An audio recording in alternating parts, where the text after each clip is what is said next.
I think we met in the early 1970s, but then he was still studying, and I was a lecturer at the university in Bath. As he started his career working as an assistant director in various places, he would like to discuss things and ideas, and I would love to meet him. We'd meet, and then he said, "Are you sure you want to go on being a lecturer at the university forever?" And I said, "No, not really.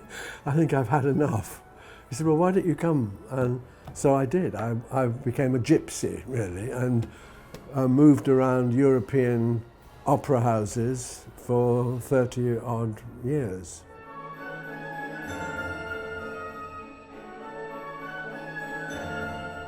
I think it's supremely good music, and I think it's become popular because everybody recognises how wonderful it is, and particularly at the moment in which it was written, the first part of the 20th century, when there are all kinds of new musical directions being taken, and Janáček makes his own version of all of those directions, and I think that sort of appeals to people. It's a sort of modernism, if you like, but uniquely personal and linked to a particular place and time and a country with its own traditions, particularly folk music traditions. And I think people respect and enjoy that enormously. And it's also very moving music. It engages you very profoundly on an emotional level, which a lot of modern music doesn't, because it's a more intellectual process. We live next to a big old pub, which is supposed to have been Janáček's favourite pub. I like to go in there a lot. I mean, I love Czech beer. I always have done for 60-odd years. But when I go into that place, and I can imagine him moving about and enjoying drink and food and so on, it has a very special feeling. No, it does make an enormous difference. I haven't yet visited the old theatre where the premieres of all the great operas were performed. I haven't yet visited the house next to the organ school, but all of that I'm looking forward to.